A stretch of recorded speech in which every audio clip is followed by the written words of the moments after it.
Assalamualaikum warahmatullahi wabarakatuh. Om Swastiastu, Shalom, Namo Buddhaya, Salam Sejahtera bagi kita semua. Perkenalkan, nama saya Siti Nurhidayah Dujana dengan NIM 36199330130. Saya dari program studi Manajemen Bisnis Pariwisata kelas 3B Politeknik Negeri Banyuwangi. Di kesempatan video kali ini saya akan menjelaskan tentang room division dari mata kuliah Room Division Management dengan dosen pengampu Bapak Aditya Wiralatin Sanjaya, SST MST, dan Ibu Esariani Kardias, Espar MSc. Nah, langsung saja. Yang pertama adalah pengertian dari room division. Akomodasi atau room division merupakan perpaduan antara departemen kantor depan atau front office dan tata kerja atau housekeeping, di mana dijelaskan pengetahuan dan keterampilan dalam hal penanganan prinsip-prinsip pemesanan dan penjualan kamar, penerapan prinsip-prinsip manajemen akomodasi, pengendalian biaya materi dan bahan, penanganan tugas di bagian tata geraha dan kantor depan. Front office sendiri atau biasanya dikenal dengan sebutan resepsionis adalah pegawai hotel yang memiliki tugas untuk menyapa tamu, melayani dan memberikan informasi kepada para pengunjung hotel atau pelanggan dari pihak yang berkepentingan di hotel tersebut. Bagian front office yang pertama, bellboy greeter, yang bertugas menyambut tamu ketika tamu tersebut masuk ke lobi hotel. Kemudian greeter ini mengarahkan tamu ke resepsionis untuk melakukan check-in proses.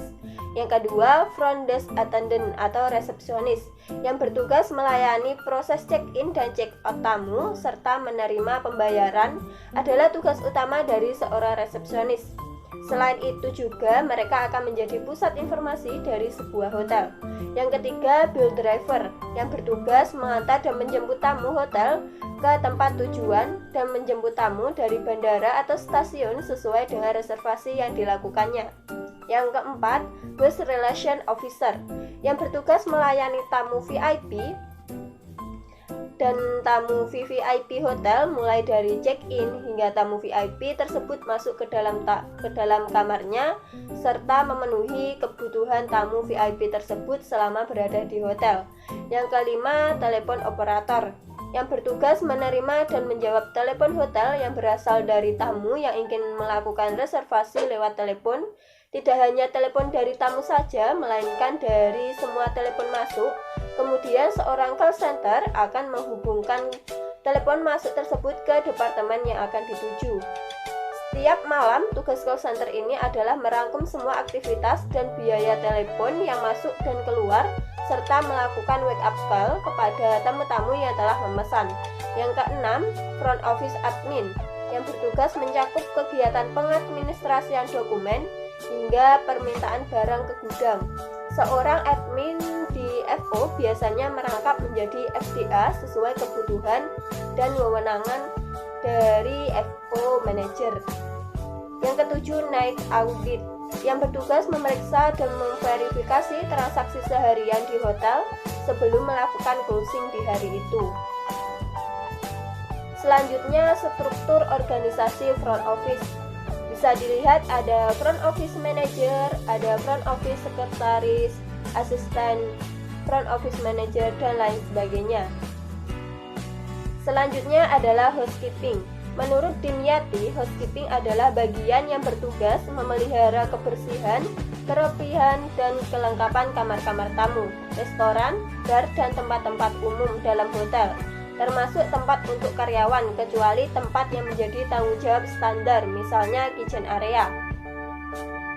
Pembagian seksi departemen housekeeping. Yang pertama, public area section, yang bertanggung jawab untuk memastikan kebersihan area publik yang meliputi kolam renang, lobi, resto, serta fasilitas umum lainnya. Yang kedua, room section, yang bertugas membersihkan dan merapikan ruangan atau kamar setelah tamu check out, mengumpulkan laundry yang kotor dan mengantarkan ke ruang laundry, mengganti spray dan selimut, membersihkan debu hingga membersihkan kamar mandi. Yang ketiga, laundry section, yang bertugas untuk mencuci, menyetrika dan melipat semua kain yang digunakan di hotel, termasuk juga memberikan jasa laundry kepada tamu. Nah, jasa ini tidak gratis, akan dikenakan biaya yang diperhitungkan saat tamu check out. Semua kain milik hotel tersebut meliputi handuk mandi, bathtub, golden spray, dan semut. Pada beberapa hotel, seragam karyawan juga termasuk menjadi tanggung jawab bagian ini. Yang keempat, linen section. Seksi ini merupakan kelanjutan dari seksi laundry. Tugasnya adalah mendistribusikan linen dan kain-kain yang sudah rapi dan bersih ke semua lini dan ruangan hotel yang membutuhkannya. Jika linen section mengalami keterlambatan, maka otomatis ruangan tidak akan mendapatkan berbagai handuk dan kain bersih lainnya dengan cepat. Yang kelima, florist and gardener. Florist bertanggung jawab atas kesegaran dan keindahan buket dan rangkaian bunga yang diletakkan di ruang-ruangan hotel, kamar, lobi, restoran, hingga lorong-lorong penginapan. Mereka juga yang akan bertugas jika hotel membutuhkan rangkaian bunga khusus untuk suatu event. Sedangkan gardener bertugas memelihara pertumbuhan dan taman di luar dan dalam hotel, baik di taman depan, gazebo, taman di sekitar kolam renang, dan taman bermain untuk anak-anak, termasuk melakukan pemangkasan secara teratur, pembersihan, dan penyiangan tanaman. Alat-alat housekeeping bisa dilihat ada sapu, lap pengepel, sikat, bottle sprayer, dan lain sebagainya. Struktur organisasi housekeeping bisa dilihat ada housekeeper, asisten housekeeper, dan lain sebagainya. Selanjutnya adalah status kamar hotel. Yang pertama adalah occupied, yang bisa disingkat menjadi O, merupakan suatu kamar yang sedang ditempati oleh seseorang secara sah dan terregister sebagai tamu hotel. Yang kedua adalah vacant, sebutan bagi kamar yang kosong. Ada occupied clean, suatu kamar yang sedang ditempati oleh seseorang secara sah dan terregister sebagai tamu hotel pada kamar yang bersih. Ada occupied dirty, suatu kamar yang sedang ditempati oleh seseorang secara sah dan terregister sebagai tamu hotel pada kamar yang kotor. Ini terjadi akibat perubahan status dari OC ke OD setelah melewati satu malam stay. Ada vacant clean inspected, kamar kosong yang sudah dibersihkan dan diperiksa oleh floor supervisor dan siap untuk menerima tamu. Ada vacant clean, kamar yang kosong dengan keadaan bersih. Vacant dirty, kamar yang kosong dengan keadaan yang kotor. Kamar kotor dapat terjadi karena tamu yang sudah check out atau program cleaning dari housekeeping. Ada complement, kamar yang terregister oleh tamu namun kamar tersebut free of charge atau gratis. Kemudian ada house use, kamar yang terregister tetapi digunakan oleh pihak manajemen hotel. Ada do not disturb, kamar yang menaruh tanda tersebut berarti tamu tidak ingin diganggu.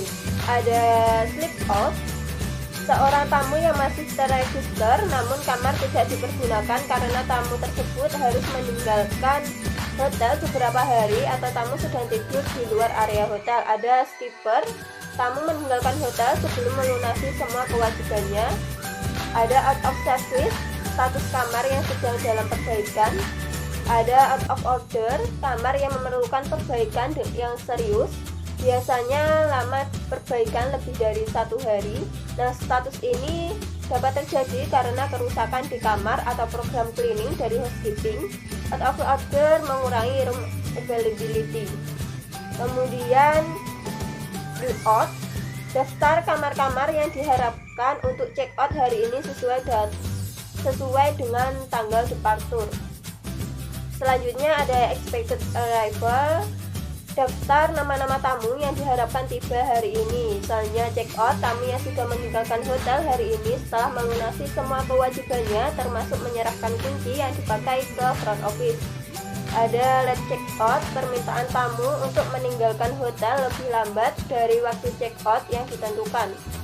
Ada occupied knowledge, seorang tamu yang masih terregister pada suatu kamar tanpa suatu barang apapun di dalamnya. Yang terakhir adalah double lock, permintaan tamu ke pihak hotel untuk melakukan double lock sehingga tidak seorang pun dapat masuk ke kamar tersebut. Selanjutnya aspek dalam SOP pembersihan kamar. Yang pertama, menata perlengkapan trolley room attendant. Yang kedua, memasuki atau akses ke kamar tamu untuk pelayanan. Yang ketiga, merapikan tempat tidur tamu. Yang keempat, membersihkan dan merapikan kamar tamu. Yang terakhir, membersihkan dan menyimpan troli. Nah, itu saja yang dapat saya sampaikan. Semoga video ini bermanfaat. Saya akhiri. Wassalamualaikum warahmatullahi wabarakatuh. Om Swastiastu, Shalom Namo Buddhaya. Salam sejahtera bagi kita semua.